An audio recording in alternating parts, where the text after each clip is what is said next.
I'm LaRell Patterson, and I graduated from Carey High School in 1967.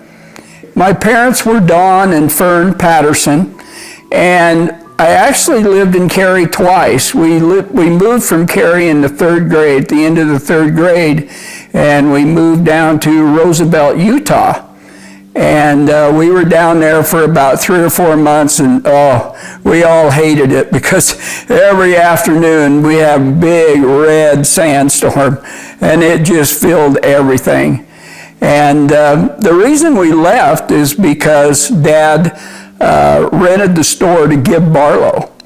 It's because Dad owned Don's Food Bank at the time, and so he leased it out to him and stuff. So we moved down there, and like I said, we couldn't get out of that place fast enough. It just it was really a nightmare. We didn't like it very well at all, and so we moved back to Twin, and Dad was looking for a meat cutting job, and he was able to finally get one over here in Filer at the Courtesy Market.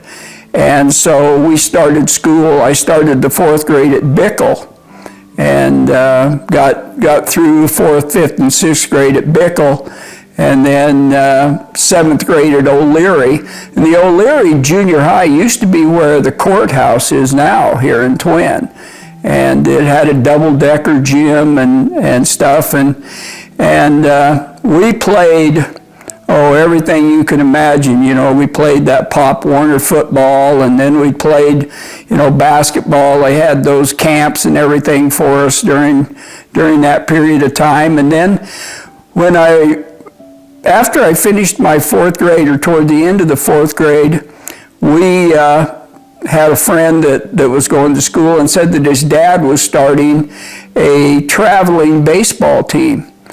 And so me and my buddy tried out, and we both made the team. And we traveled everywhere. I mean, we went to tournaments in Malad and Pocatello, and just all over Boise Valley, all over the state. And we had some really good baseball players. I mean, really good. And then at the end of the 7th grade year, Gib decided he didn't want the store anymore. And so Dad didn't have a choice. He tried to sell it and couldn't sell it. So we had to move back to Carey. And I won't lie, I did not want to move. I fought my mom and dad every day, towards the end of the school year, because I'd made so many friends from playing, ball, all the way from basketball and baseball and stuff. And like I said, we were the Wiley Drug Wildcats in baseball, and I'll tell you, we had some really good players. I mean, really good players, especially where you had to try out every year.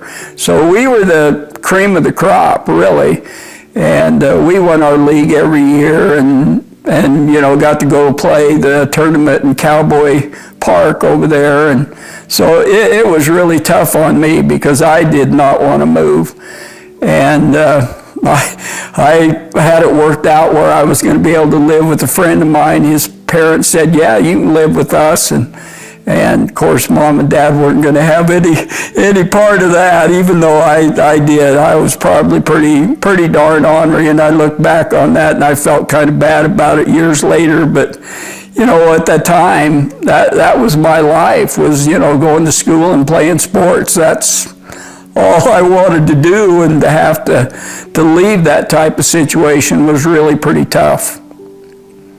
So anyway, we moved back to Carey, and originally we lived in a house that later on Gale Park is the one that bought it for us, and it was located right next to Bob Adamson back there in that very back little area. And Mom and Dad had that house built and then added on to it later on, and we sold it to Gale Park.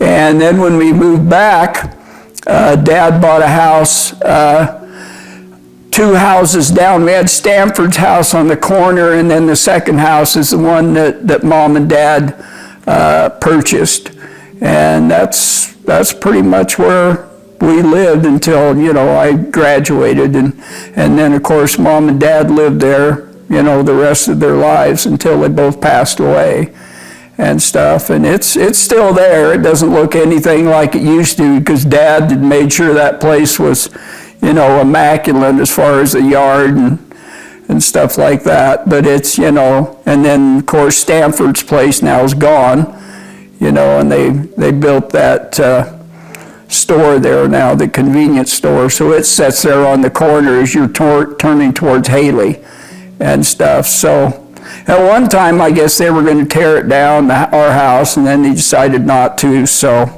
the white one with kind of with the green across there, yeah, that's where we stayed. And I don't know where Dad ended up getting that great big rock that he put in the middle of that thing, but they delivered it with a dump truck, and boy, that thing, we thought actually about moving it. And we said, no, that's not going to happen. I think we'll bag that plan. But yeah, that was Dad's favorite place, and he'd always put a flag up next to it, and so it became something pretty special for him and Mom. I would say the biggest thing that I remember most was after moving back, being able to rekindle those friendships with, the kids that I, had left when we left at the end of the third grade and stuff like that, being able to meet them. And there's one thing that I always enjoyed about Carey and the schools was the friendships. It seemed like everybody got along really well. It seemed like, if you were involved like in athletics like I was, man, you ran around with everybody. You might be a freshman, but the juniors and seniors would always treat you, if you were playing football or basketball or whatever it may be, it always seemed like you would get a little bit of a friendship going. You weren't buddies or anything like that, but yet you knew who each person was, and you learned a little bit about them. I remember watching Joe Bennett and Lynn Cook and Skip Danielson, that group, playing football when I was an 8th grader, and boy, they were good. Holy smoke, that was a good football team. And then, after they left, some of the other classes, I got to know them pretty well, because I kind of made the varsity when I was a freshman, and I got to go to a couple tournaments and stuff like that. So I got to rub shoulders with, Pat Briggs and some of those kind of kids, when I remember one year we went clear to Ledore. And I got stuck, I shouldn't say this, but I got stuck with one of their players who lived 40 miles from the town. It just took us hours to get there and hours to get back, but it was a tremendous, opportunity for me to get to play with those guys. Of course, I didn't get much playing time, but it was still really good, to be there. And I think that's the thing that I remember most is all the friendships that we developed with all the kids. And then, of course, Ag, with Bob Day, I had him. And then later on, Mr. Ray, who I saw recently passed away. So I was really sorry to hear that, because he was really a good guy. And but I think that's what I remember the most is all the friendships. You still go back there and you'll see people, and like I said, we've had a couple of reunions with our class and the class below us and stuff like that. So that's kind of the biggest thing I remember is because when you're in a small school like that, you get to know everybody. And, you might not, be really friendships or friends, but you know who they are. And a lot of times, I think the big advantage for me was the fact that I worked in my dad's store. So I met, so many people, a lot of the parents, of course, of all the kids that I knew in school. I'd meet their parents. They'd come in and buy stuff in the grocery store and stuff like that. And then, of course, my dad cut custom meat. So, we got to meet a lot of those people, when they'd come in and get meat or have Dad cut up, meat and stuff like that. So it gave us a great opportunity to meet a lot of people. And I think that's the thing I remember most. I would say my junior year is when Ferris Lynn came to Carey, and he took over as the football, basketball, and track coach.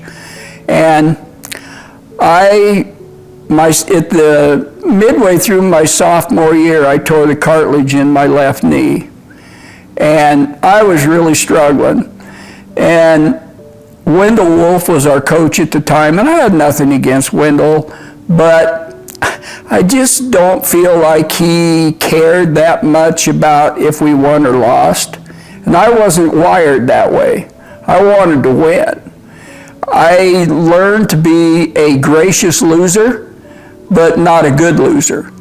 And I just didn't like that. I wanted to win. When I went out there, I went out there for one reason, and it was to win.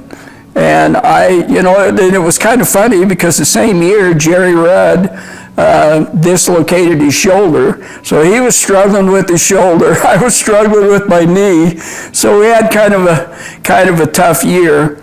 But anyway, Ferris came in and he was wired the same way I was. He wanted to win, but the same type of thing. He was a very gracious loser, but he was really a good coach. I mean, he really took the time, I thought, to really teach us how to play the game, not just go out there and go through the motions, but how to play the game. And he was very clear about what he expected. And we had some really, really good kids, at that time. Lee Cook was just a heck of a player and a very good shooter. Lee could shoot the basketball about as good as anybody I've ever played with or against.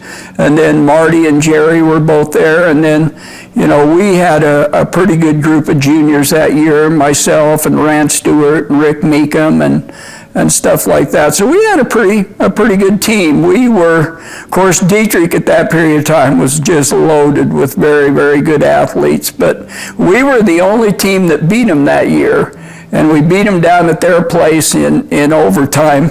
And I still laugh about this. A bunch of those guys grabbed Ferris and put him on their shoulders, and they were heading out the door, and it was one of those low-cut doors. They ran him into that wall and just creamed him. We laughed about that and stuff, but we were so happy because we had beat those guys, and they went on and won state that year. I mean, they were really a good ball team. In fact, I coached against one of their guys later on in life, Ron Knowles, and boy, they were as good a basketball team as I'd ever seen. And that was kind of crazy, but I really liked Ferris, and he worked with me because, at that time, Carey didn't have a weight room or anything like that. We didn't have any of those kind of facilities.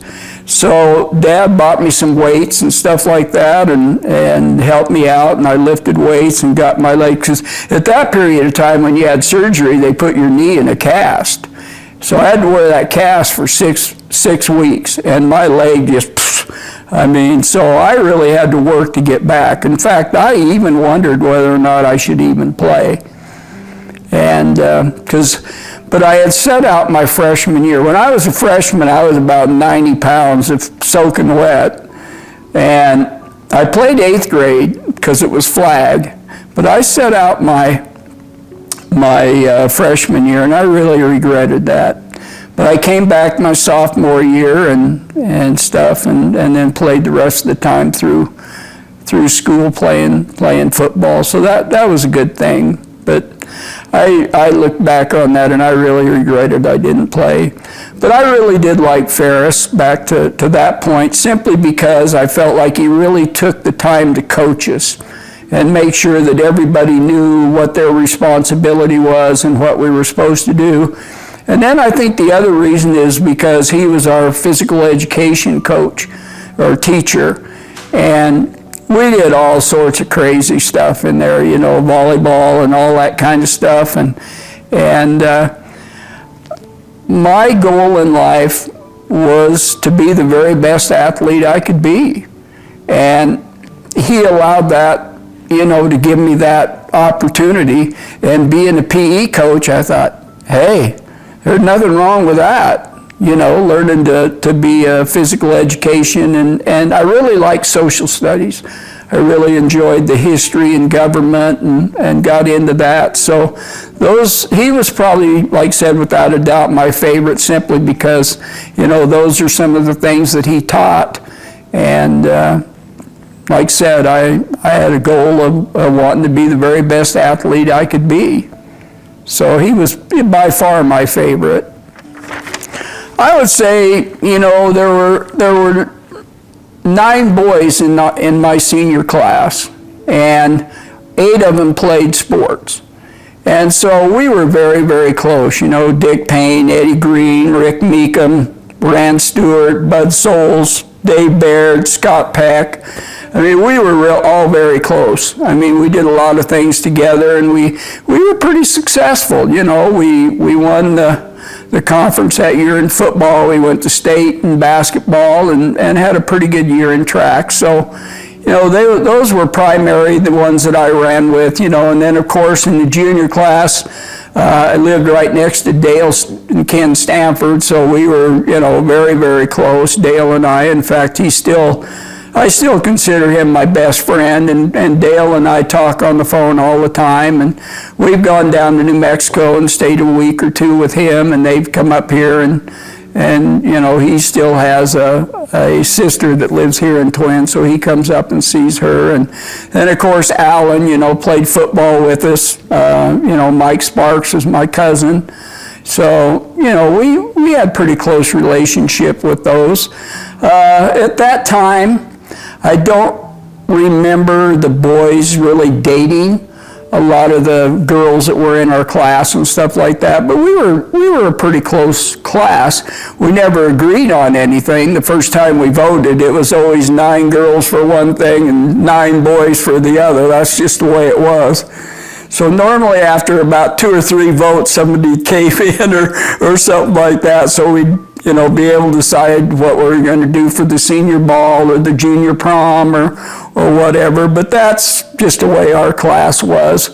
But we were all pretty close. I mean, as far as, getting along and doing things together and being involved in the homecoming and all those kind of things. But, primarily the kids that were, I had a pretty good relationship, I think, with Lee and then before they, and then they graduated and kind of went on their own way, so we didn't see each other too much. And I know Lee and Marty and Jerry all went on missions and stuff, so I didn't see them too much after I graduated. But I think we had a pretty good relationship with most everybody in school, being a small school like we were, and you probably can speak to that from being the principal. You get pretty close with all your classes because you interact so much together with all the different activities and pep rallies and all the different things you get to do. And then, of course, you're all playing athletics. Most of the boys in school go out for a sport. And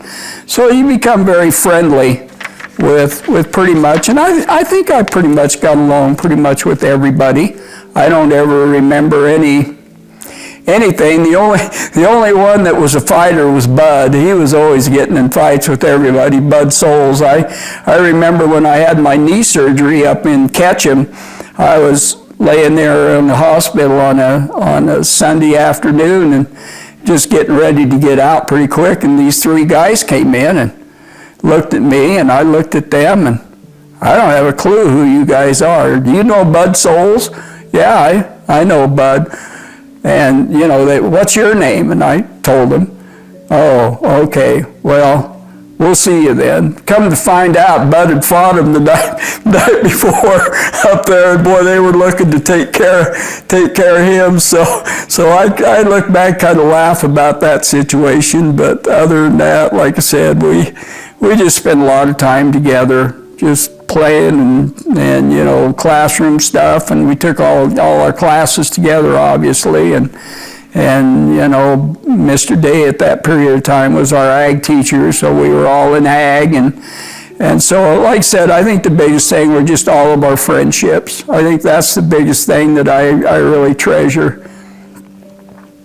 When I left, of course, like I said, I graduated in 1967, and really wasn't sure what I wanted to do or what I wanted to be. I had a pretty good idea that I obviously wanted to play sports. At the time, Boise was a junior college, and so I went up and I met the head football coach, and he said, we don't have any, scholarships left, but if you want to walk on, we'll give you a shot. So that's the reason I decided to go to Boise Junior College, was a chance to try to play football, because I knew I wasn't going to be big enough to play basketball or anything like that, even though College of Idaho approached me in basketball about coming there, but their tuition was, oh my goodness. I mean, even with the scholarship, there's no way in the world that my parents were going to be able, to handle that deal. So I said, okay, I'll just, give football a try. Well, about 10 days into practice, and everything was going pretty well, but we had practice starting at 4 in the afternoon. The first day it was 110 and no water on the field whatsoever. All they gave you was those salt pills. And I mean, you couldn't hardly breathe, you couldn't hardly swallow. Oh my goodness, it was tough. And we started every practice with running a half mile, and you had to run it in a certain time or you had to just keep running. That's all you did the whole practice, was run to try to get that time. Well, luckily enough, I made it every time the first time, because I really trained hard that summer. I was running back and forth from home to school or home to the store and back, and Dad had bought those weights and I was lifting weights and stuff, and so I was probably as in good a shape as I'd ever been. Well, anyway, we were doing these agility drills, and this one young man that was ahead of me did a forward roll, and he kind of fell sideways, and when he got up, he was coming right towards me. Well, we collided, and he hit my knee and broke a piece of bone off my kneecap. And then it lodged under my kneecap. And so I ended up having to have surgery.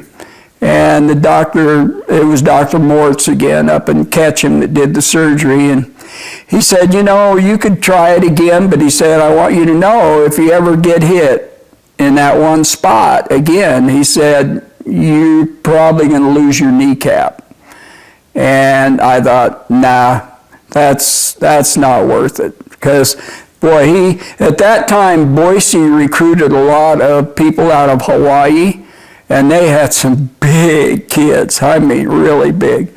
So that was probably one of the most disappointing times in my life, is because I realized that my football was over, and I realized that I was never going to be a track star or be a basketball player. And so I didn't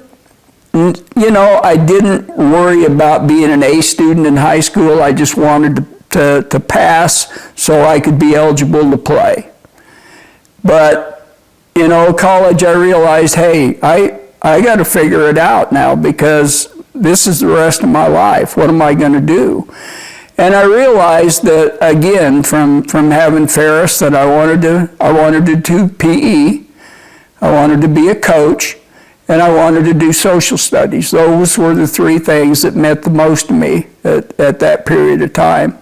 So after my surgery, and I was gone, I think maybe about 10 days, and I got back and stuff, and I really buckled down and started taking classes seriously about, wanting to, get good grades and wanting to learn as much as I could.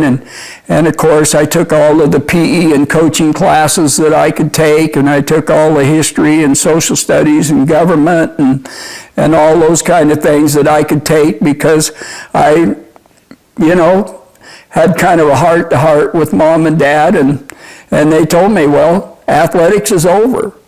You got to realize that. And so what do you want to do with the rest of your life? Because basically that's what you're looking at. And so I really did. I really buckled down, and I was on the dean's list almost every year. And I was really proud of that because, before, like I said, I did just enough to get by and make sure I was always eligible. So, it was really a period of time in my life where I had to make some really big adjustments. But I felt like I did. I knew I wanted to be a teacher and a coach because those were the two things that I wanted to do. I wanted to be PE and I wanted to do social studies, and I knew I wanted to coach. And so that's where I pretty much directed, the rest of my college was to be able to graduate and be able to find a job. But I came back to Carey almost every summer and, helped at my dad's store and stuff like that until he sold the store to the Merck, to Bob Adamson. And then I got a job with Kraft Foods, working at the cheese factory. So I worked there for about 3 summers, and it helped to really pay my way to college. It really did, because it was a union job at the time, so their pay was really pretty darn good for a kid that's, 18, 19, 20 years old. And of course, I was living with mom and dad, so my expenses weren't much.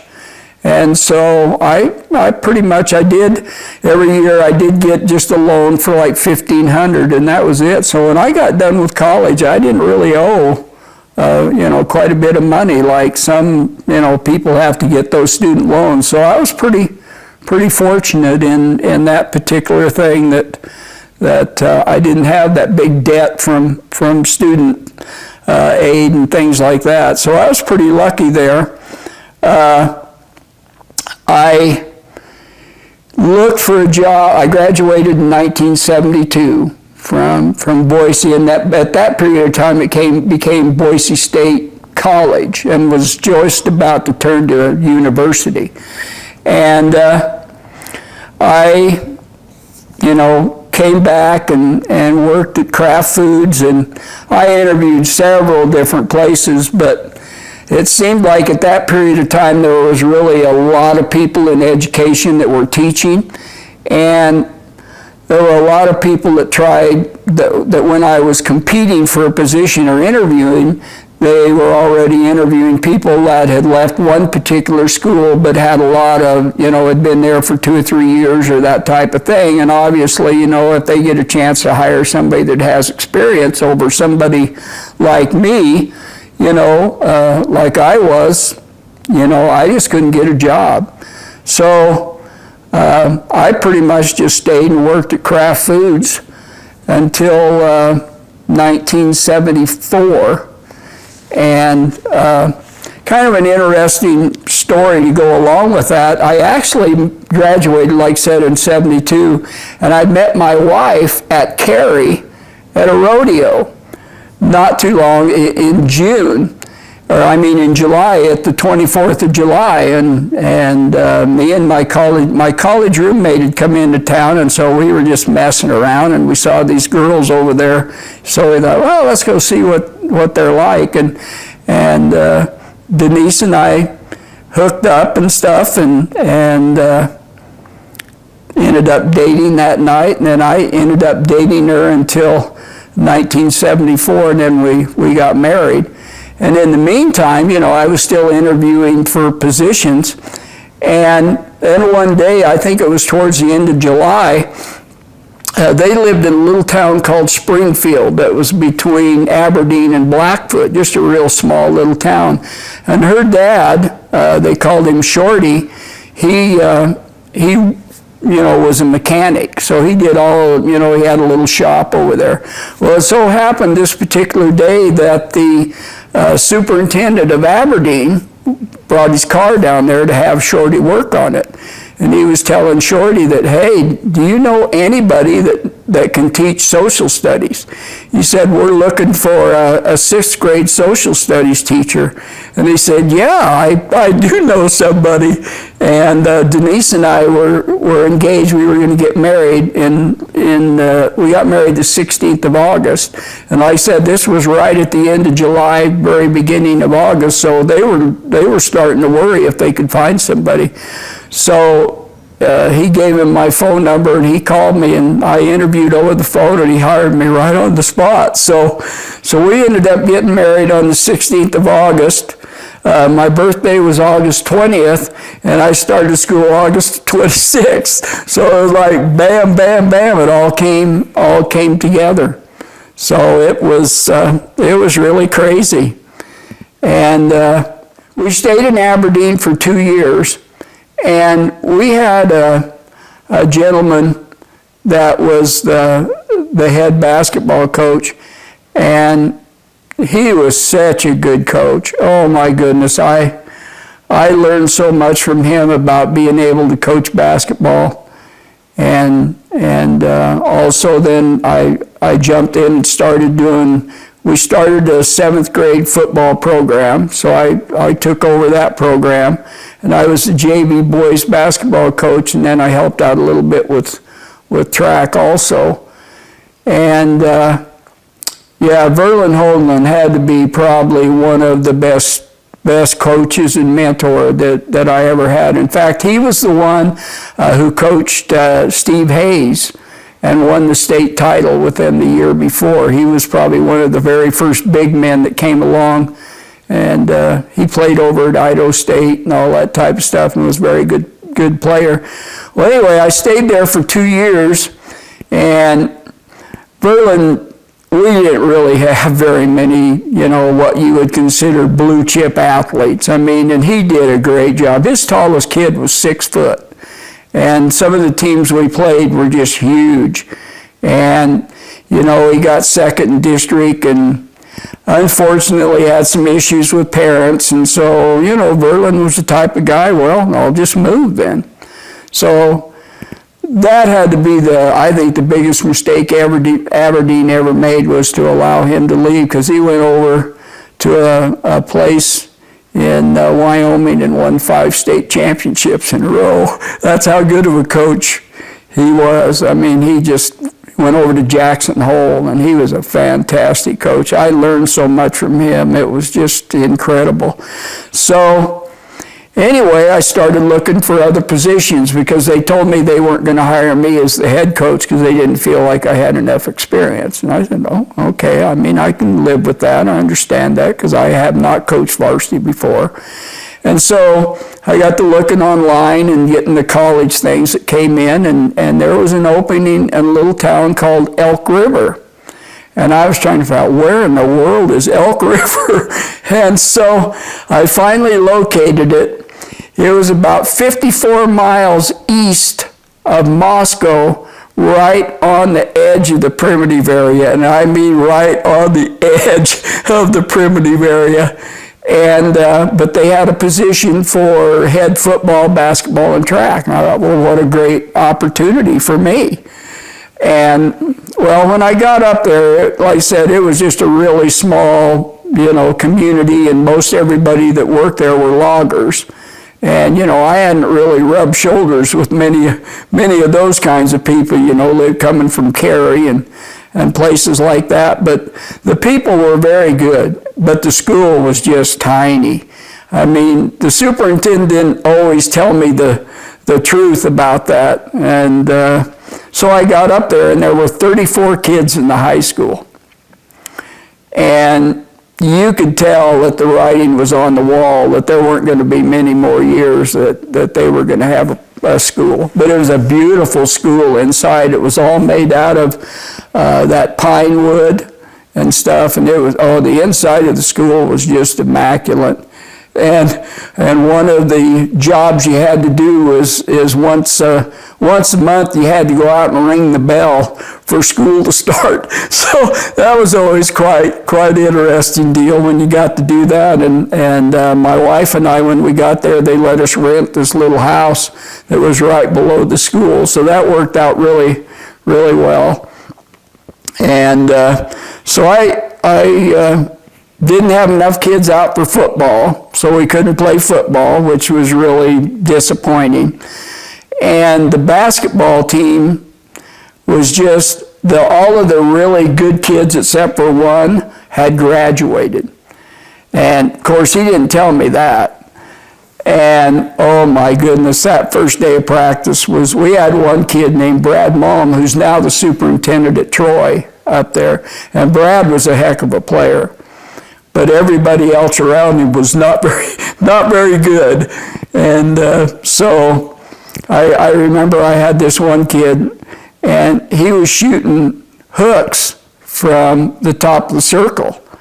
And what are you doing? Coach, that's my shot. I said, not anymore, it isn't. And so, but yeah, I still remember Jeff. I mean but we had a terrible year. I mean, we didn't win a game. Oh my goodness, we didn't win a game. But the one thing that I remember about that was that early in the year, we were getting smoked. I mean, we were getting beat bad. And by the end of the year, we went over our last two games of the year. One is with Highland and Craigmont, and the other one was with Nez Perce, who was the defending state champion. And they had beat us by 45 points early in the year at Elk River. Well, we got into overtime with Craigmont and lost by 2 at the buzzer, and Nez Perce beat us by 10.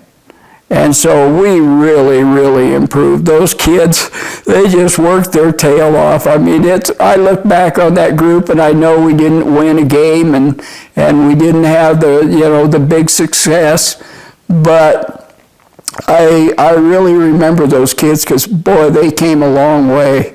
Because we were not very good and we weren't very big, and Brad was the only kid that had any varsity experience at all. The rest of those kids as juniors played on the JV, so they really had no experience whatsoever. And to be able to get that close and be able to work with those kids was pretty exciting. I felt pretty good when another job came open in Cascade at the end of that year. And so I applied for it. And so in 1977, I moved to Cascade. And I took over as the head football coach, 8-man football.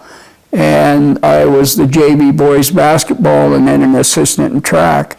And really, I owe a lot to the gentleman, Val Tyler, who was the head coach at that time for basketball, because the superintendent wanted to hire another person who had a little more football experience than I did. But Val wanted me because I had been a head basketball coach, plus I'd worked with Berlin. So he convinced the superintendent, Gene Novotny, to hire me. And so we moved down to Cascade, and we were there for 10 years, and we won the 8-man state championship in football in 1982, and that was pretty special. And then we also went to state in basketball in 85, and so I took over as the head boys basketball in 84, when the other gentleman left, and then we were able to make it to state that 1985, and we finished third in state that year. So I'm very proud of that particular situation. And we stayed there for 10 years, and we really liked it there, other than the winters, because God, they got a lot of snow. And I just being from Carey, who gets a lot of snow, we were used to it. But at that time, coaching 3 sports, I didn't have a whole lot of time to go skiing or anything like that. So about that period of time, Mom started having some really medical issues. And I don't know if you ever met my dad, but Dad got to the point where he was about as blind as a bat. And he's having to drive her to Jerome 3 times a week. So I went and bought this old outfit. I mean, if it was a clunker, but I don't even remember what kind it was now, but I remember it just, how in the world he ever got that thing back and forth, but he did. And so we decided, well, maybe we ought to try to get closer, because her folks were also having some issues medically. So we thought, well, this would be a good time to move, to try to get down closer. So we moved in 1987 to Filer. Well, we actually moved to Twin, but I was got hired at Filer. And when I got hired, I was the head football coach and head basketball coach, and then helped with track if I wanted to. It was kind of my choice if I wanted to. So, and all the times I was at these places, I coached those sports, but I also taught history, government, world history, all of those types of things. So I got an opportunity to coach, and teach the subjects that I really wanted to teach. When I was at Cascade, I got to be the government, history, world history, Idaho history. I mean, you name it, I taught them all. And I just loved it. I really did. I just really enjoyed, doing the social studies. And that's when I got the job at Filer. That's what it was too, was to teach social studies in the high school. And of course, anytime you got a position that you need somebody to teach it, the social studies teacher can do it. So, I did sociology, psychology, I mean, you name them, but I did them. But it was a great experience for me. It really was, to be able to do that. So we came and we bought a house in Twin and stuff like that, and we did really some pretty special things at Filer. Altogether, I ended up coaching basketball for 10 years, and and I decided, I'm tired of all the travel and everything else, and all the late nights and all that, as far as coaching basketball. And I was a JV football coach at the time. And so I decided to move down and coach in the middle school. And so I took over 7th grade football and then coached the girls and boys basketball. And I really enjoyed that. I became the head track coach in 93 when the other gentleman left. And so I did it for a total of 23 years as far as the track was concerned as the head coach. And I also, in 1993, I got the job as the athletic director also. So I did that for 18 years. And then I was really gone a lot. And thank goodness for my wife, because like I said, during all that period of time with me doing all my coaching and everything else, I mean, she pretty much had to raise the kids because I was gone, and then they started that summer basketball. And so, I mean, I was just gone all the time, but it's what I wanted to do. I mean, it just really was, and it was an ideal job for me because I was doing exactly, what I wanted to do at all the different levels. And so it, worked out really well for me, and we were able to do a lot of things at Filer. When we first started, we didn't have an all-weather track. And the track team and the community were able to work really hard, and in 2005 we were able to get an all-weather track. So I'm pretty proud of that. Then in 2000, I think it was 2015, they named the track after me.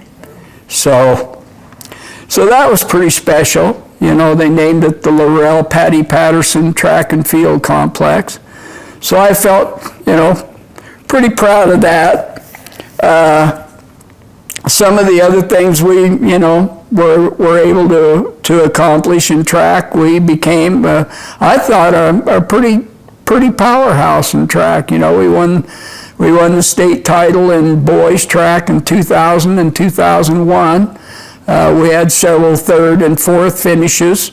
The girls track won third 2 or 3 times and stuff. And that's when I really concentrated on just one sport as far as the coaching. I was still doing some middle school, but I was primarily just doing track and stuff. And you went through some great athletes. Holy cow, I look back on some of those kids, and it just amazes me how they were able to perform. And we won both those state championships with really a dirt track. I mean, that's all we had.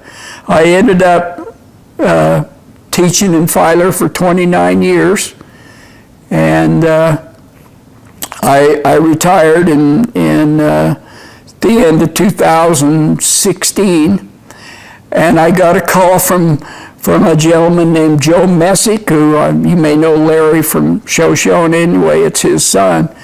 About halfway through the summer, and he gave me a call and he said, "Coach, I need somebody that can coach freshman basketball. Would you be interested?" And I thought, oh boy, I don't know if I want to do this or not.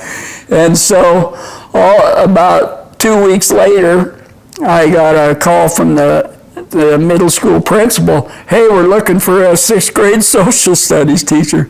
So I thought, why not? So I ended up going over to Jerome for a year. But I told him then it would probably be just a 1-year deal, that I just didn't, and that was the winter that was so terrible here a few years ago.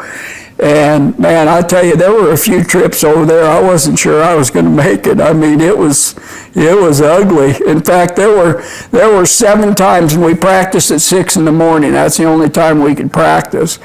And there were 7 times that they called school after we'd practiced. That's how bad it was. And of course, I felt terrible for the kids, because some of those kids lived, 8 or 10 miles out in the middle of nowhere.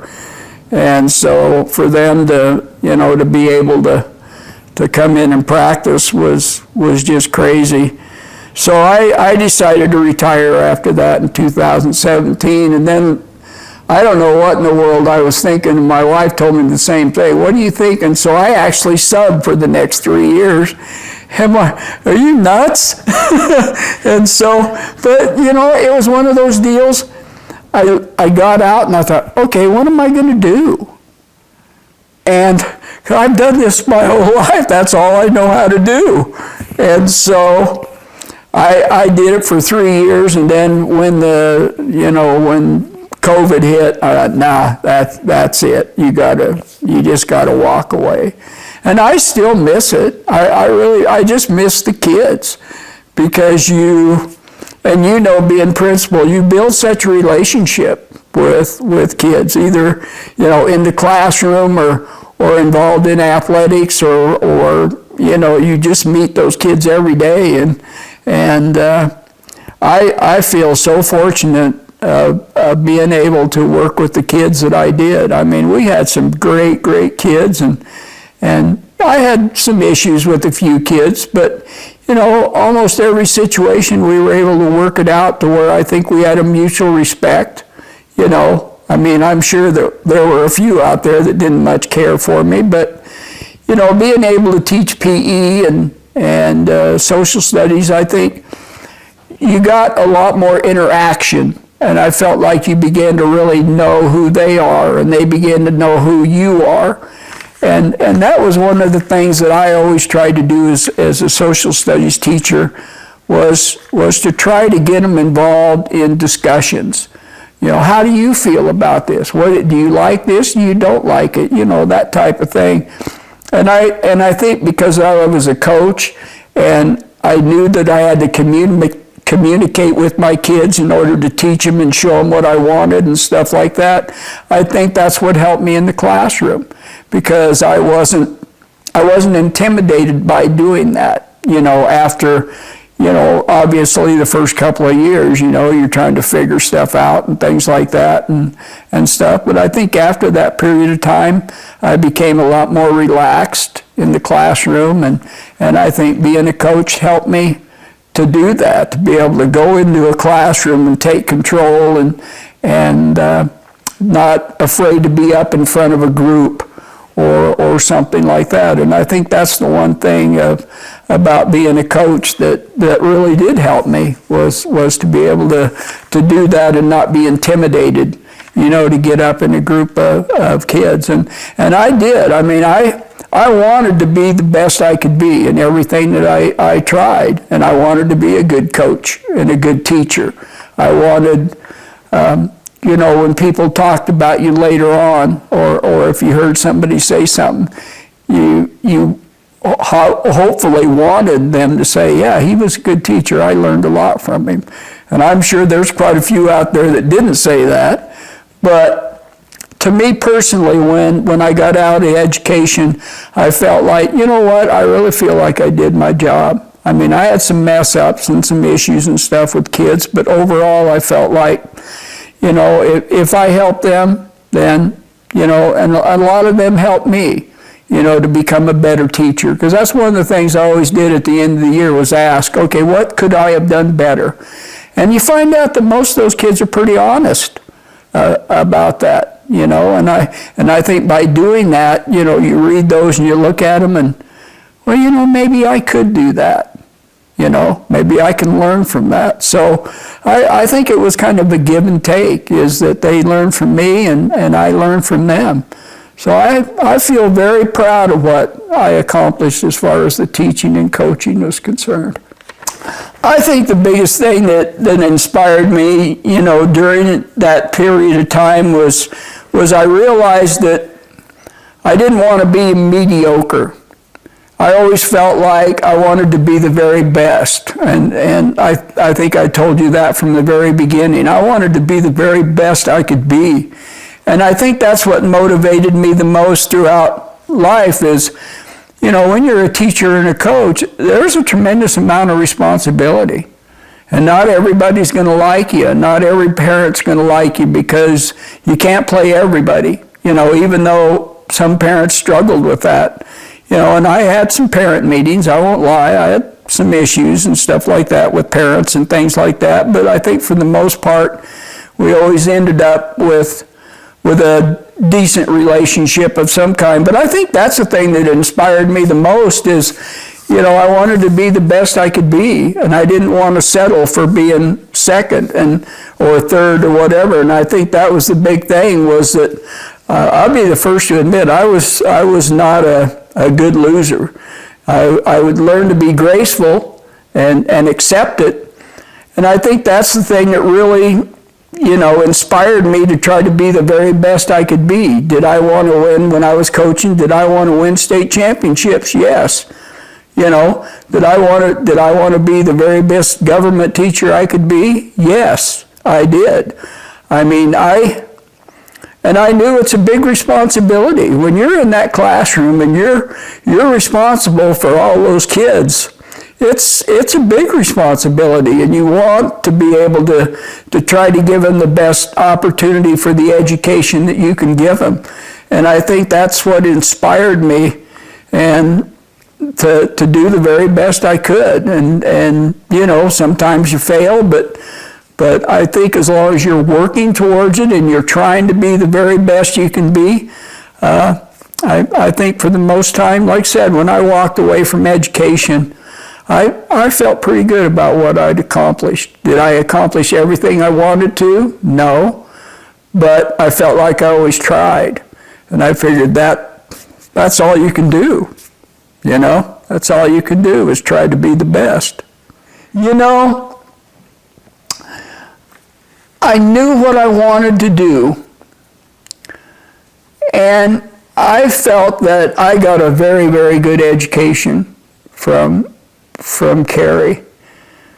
I am kind of disappointed when I look back because I didn't give it the very best that I could have. I'll be the very first to admit that. I just wanted to get a C so I could play ball, period. And so, did I work as hard as I could? No. Was I kind of a screw off from that standpoint? Yeah.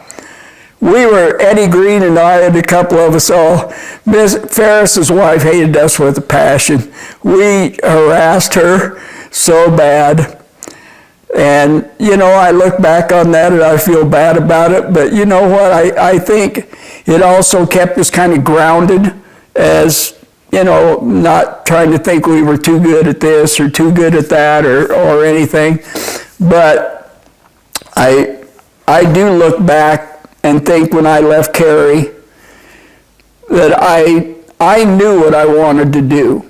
And like I said, obviously, you know, losing the football right off the bat was definitely a real setback for me. And of course, the enormity of college is just, oh my goodness, I'm just a little fish in a big pond. And I was kind of lucky because I was trying out for football. They put all the athletes on one floor. So I was down on floor number 1, right on the bottom, and I got to rub shoulders with all the basketball players, all the football players. In fact, some of them I even knew, that had played ball at places, because I followed football, basketball, everywhere. I mean, I knew what Gooding did. I knew, almost all the schools, because, I have a thing that's got, a lot of the Carey games and all that type of stuff, and who we all played. And one of them was a gentleman by the name of Ron Anderson, or Adamson, that was a great player at Gooding, and he was on that floor. So I, got to know him a little bit and stuff like that. So I think that definitely helped, being where I could rub shoulders with those athletes. And of course, I went to all the basketball games and all that kind of stuff, and the football games and all that type of stuff. So, I think it definitely prepared me. I wasn't used to that many kids in the classroom. Obviously, if you're in one of the physiology of exercises, or one of them, there's 50-some people in there, or you're in your biology class and there's like 100 or 200 kids in there. That part was a little overwhelming for me, but, you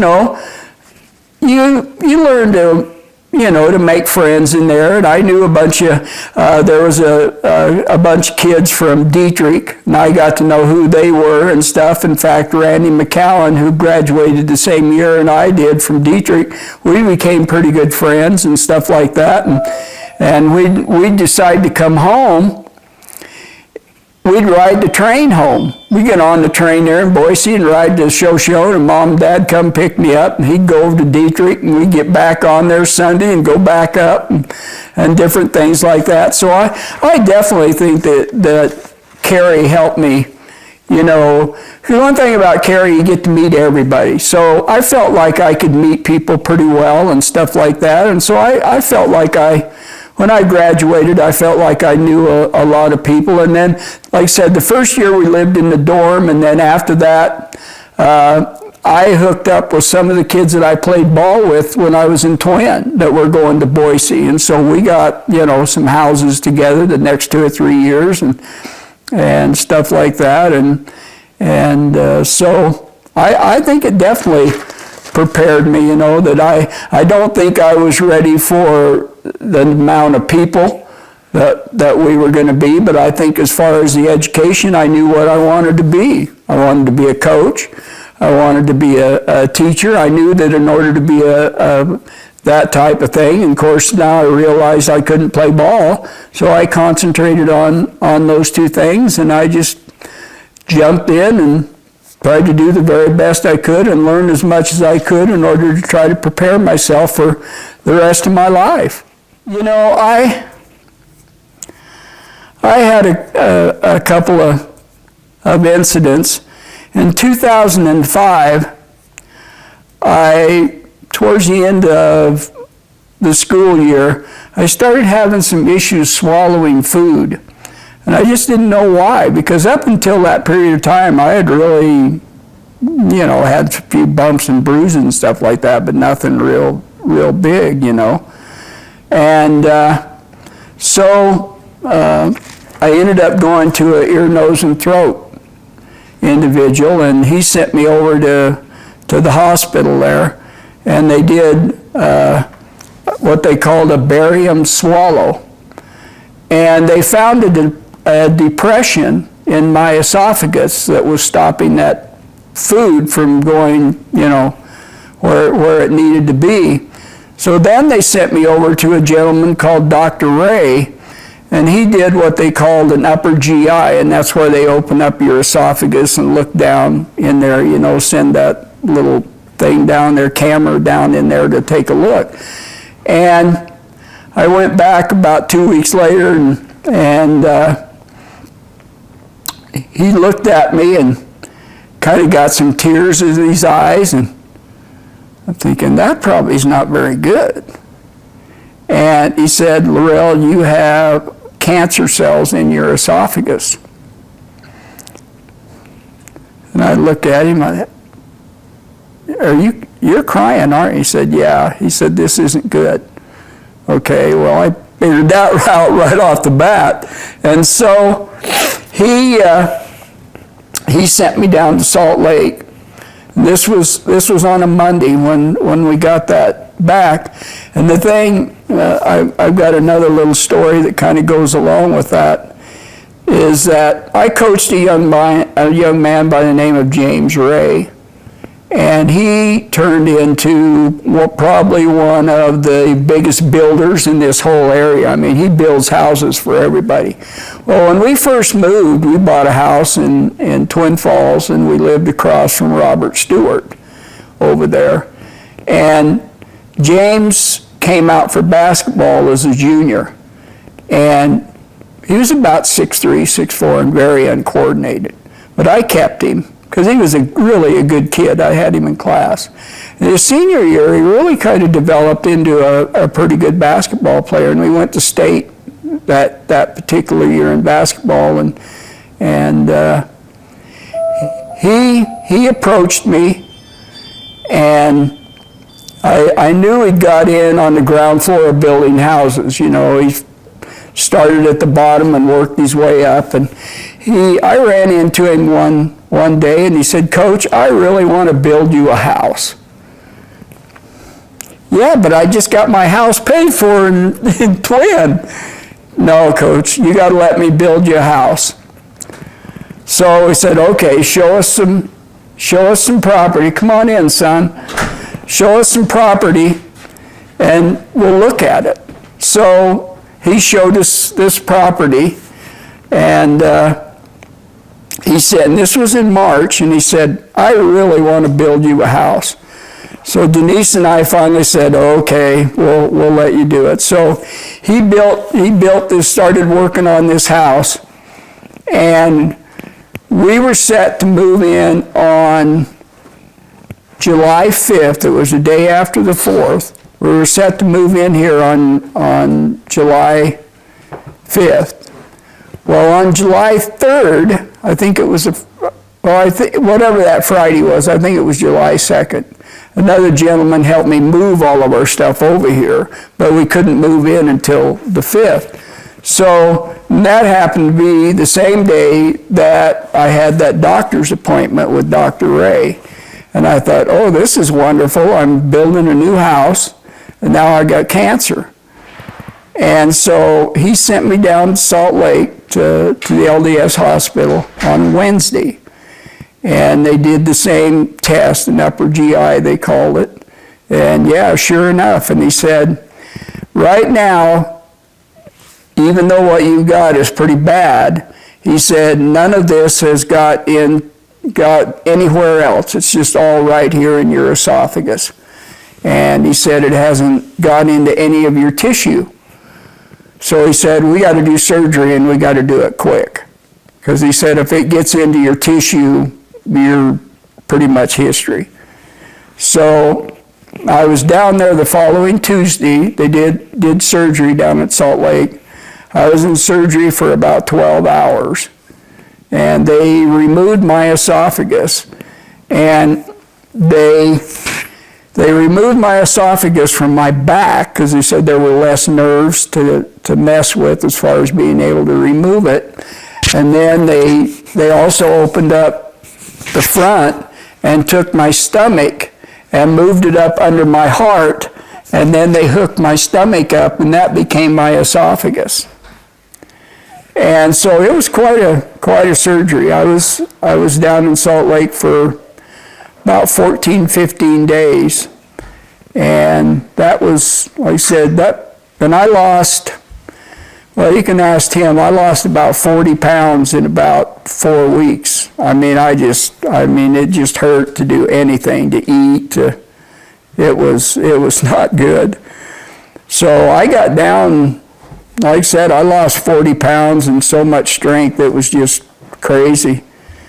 And I think that particular experience really woke me up about how important life is, of course, with a family and my wife and everything, and stuff. And so that was a real battle, but I'll be danged if I didn't make it back to start the school year. I only taught a half a day for the first month until I could build up my strength. And so that was a wake-up call as far as, how, fragile life really is and stuff like that. And so I look back on that experience and I learned a lot from that. I had to change my diet.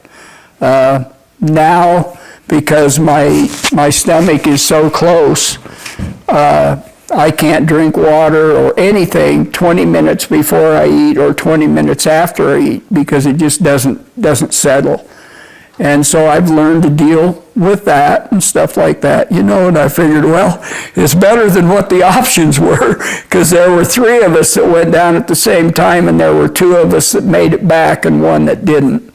So it was some pretty scary stuff. I mean, when they tell you got cancer, it's not something you're prepared for, especially when you just bought a new house, and all that type of stuff. But that was a very interesting period of time in my life. Was probably the first time I'd had any major setback, other than the hurting my knee in college, that I really had, as far as something that, okay, I can either give up or else I can, and I enjoyed life too much at that period of time to say, hey, this isn't going to beat me.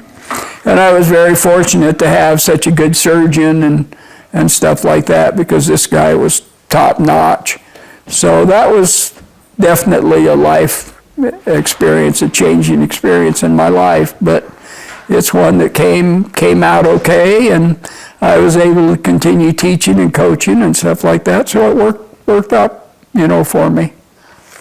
I would say the biggest thing is to get to know your teachers and pick their brains a little bit. Take the time to find out their journey in life. Find out what made them want to be a teacher. What were some of the things that inspired them, to be a teacher.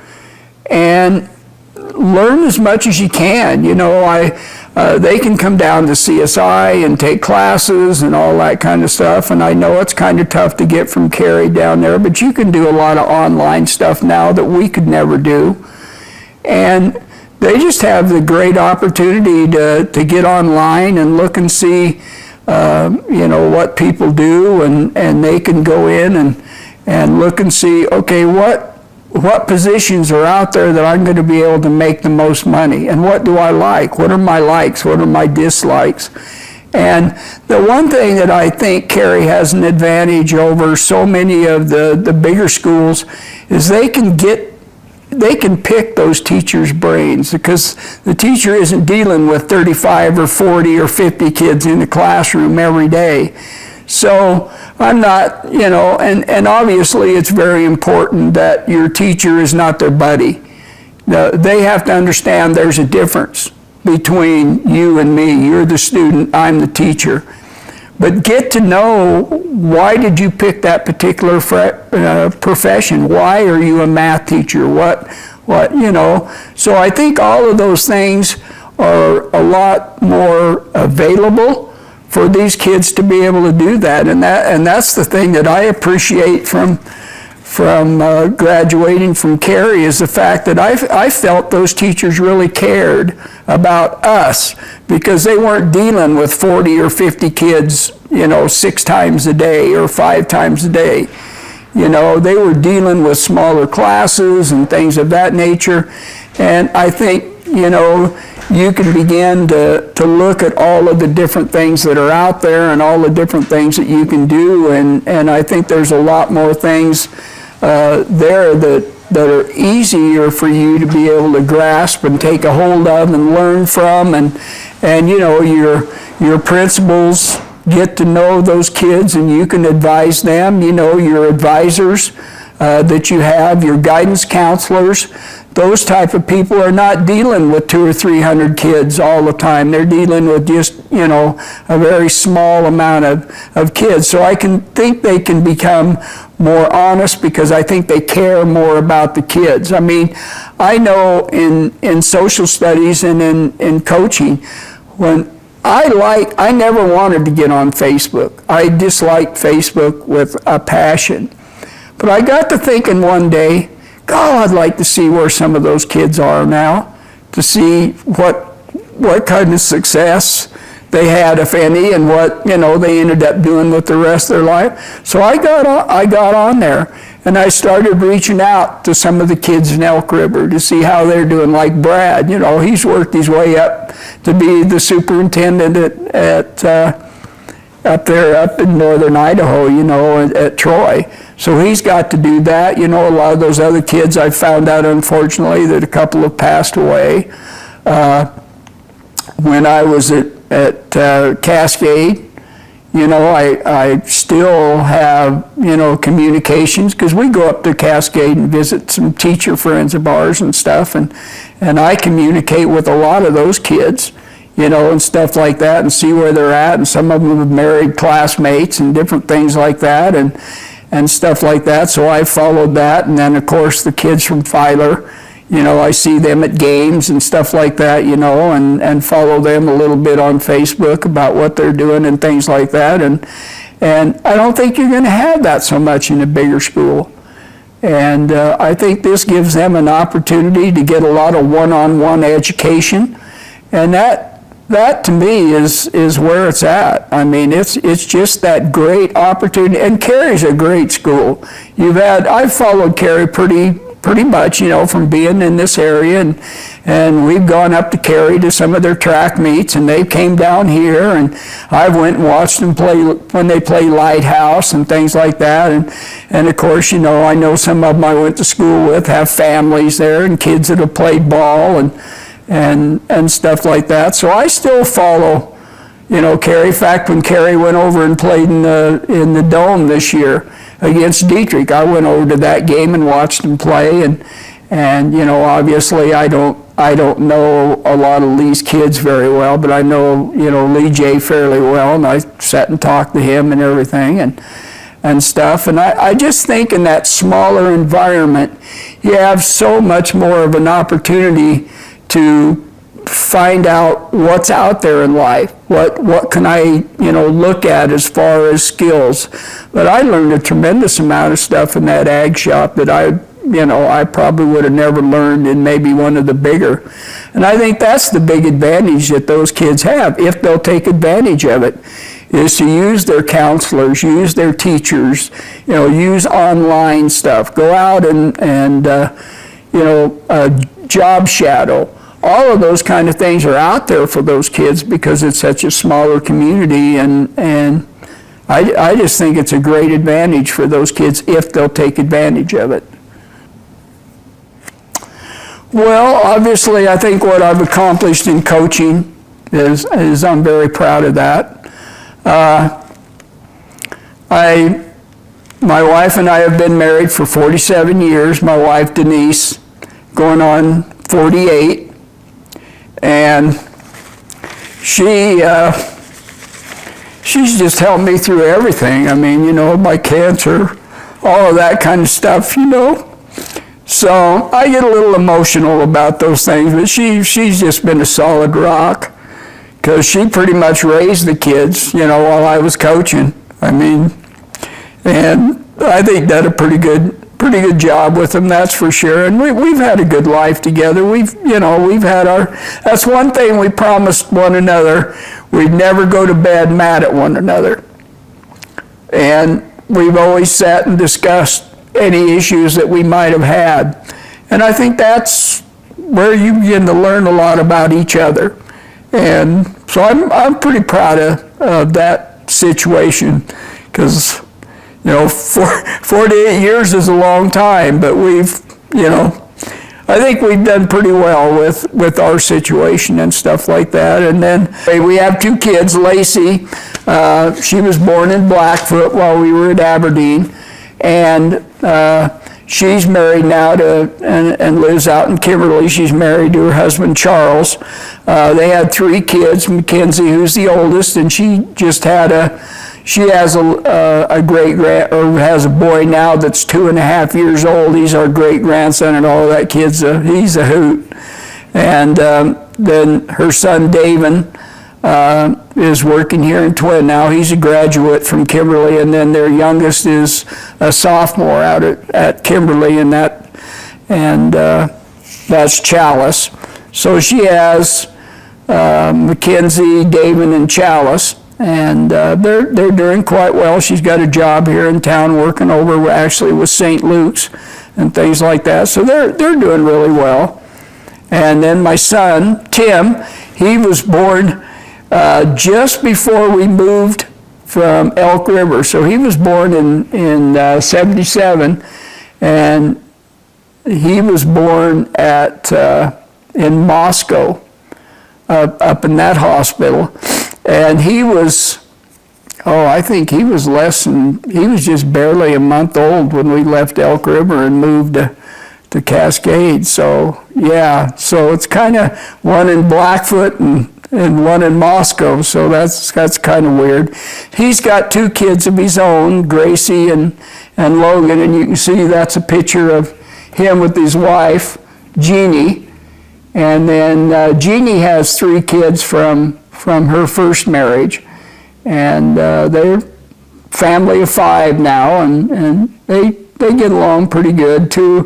One of her boys is actually working down here now and stuff, but they're pretty close-knit family, and you see a picture of the 2 youngest, Gracie and Logan. In fact, unfortunately, they came in on Wednesday because Jeannie's birthday was Saturday, and the little guy got really sick, and we had to rush him over to the hospital and have his appendix taken out, and he's still in the hospital, and Tim's been coming in whenever he can, because they've been over there, and they still haven't released him yet, darn it.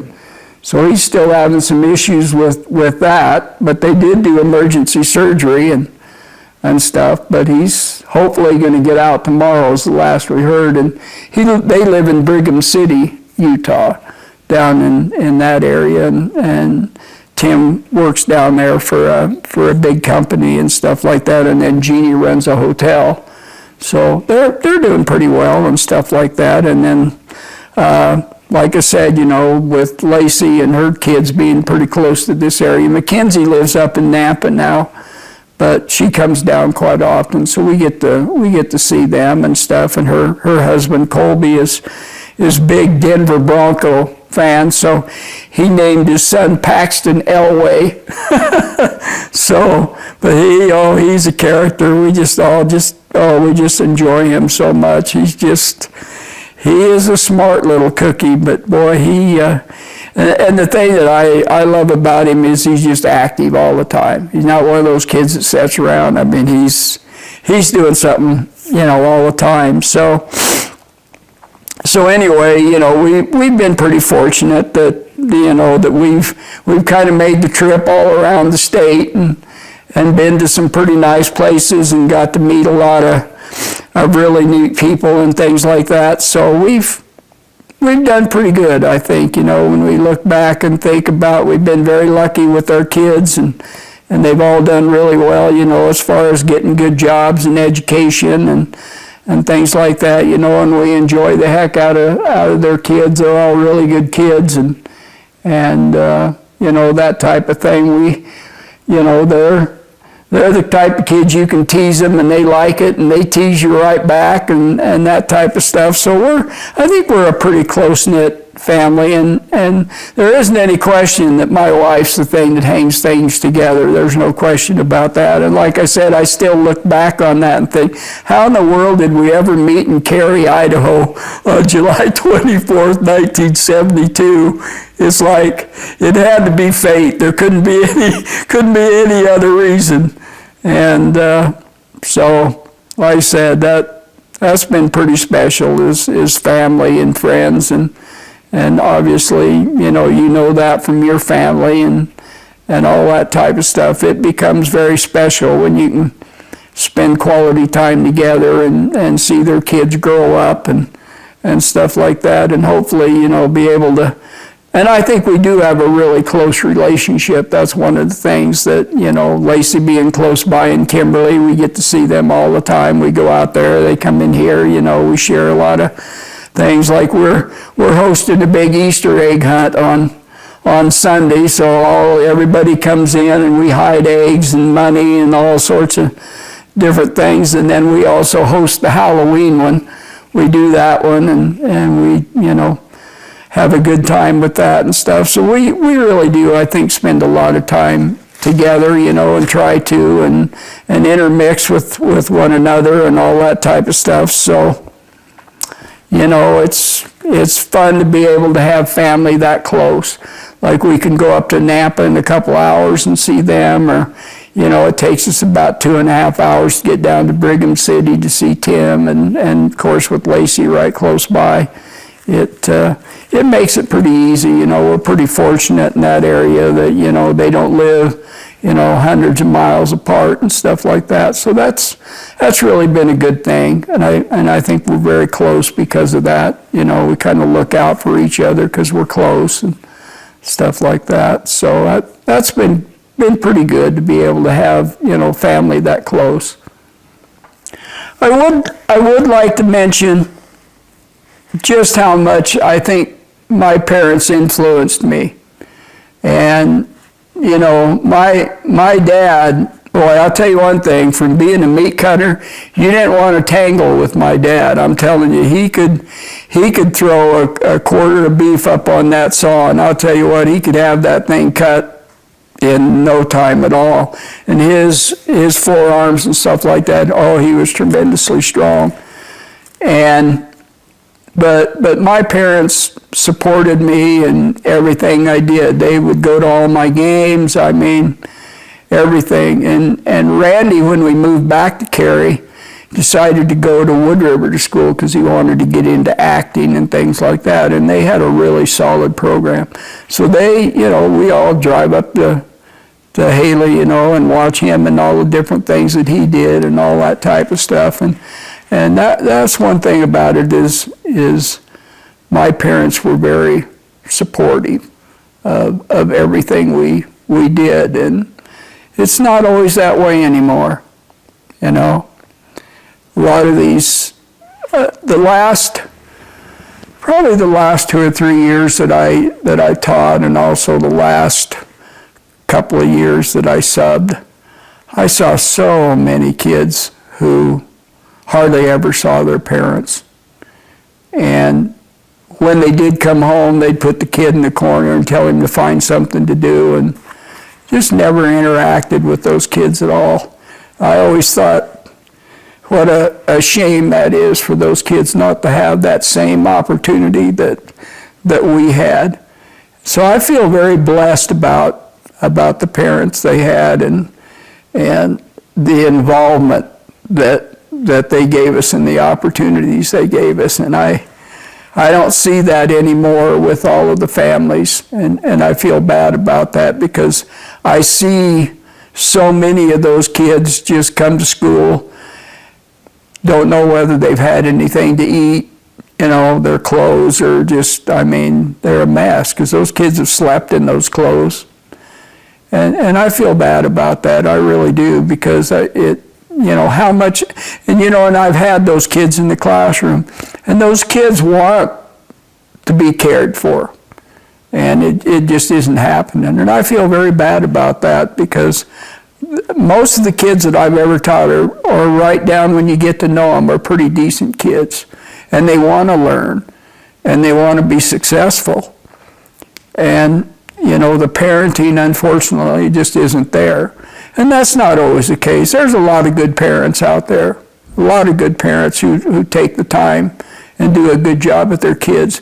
And I think that's one of the good things about Carey, is that being a small community like that, I don't think you see those types of happenings like you do in the bigger schools and stuff like that. I think mom and dad take a lot more time with the kids and stuff like that, and I think it shows. I think that, you know, you're always going to have some issues with kids. That's just kids being kids. It just is. But at least the family life, I think, in most of the smaller places is a lot more solid and stuff like that than it is in the bigger schools. So that's one thing and I think that's one of the things that Denise and I have tried to do with our kids, is we want you to come home. We want you to come and see us. And we try to make as many opportunities as we can to go see them and spend time with their kids and stuff like that. I mean, to me, that's what a family's about. So I think those are one of the things that I wanted to mention. And I think finally, I would like to thank you for this opportunity. I had I don't know if I want to do this, you know, because sometimes I get emotional. My wife said, don't start crying. And so I, you know, tried to hold it together pretty well. But, you know, that's the thing is family is everything.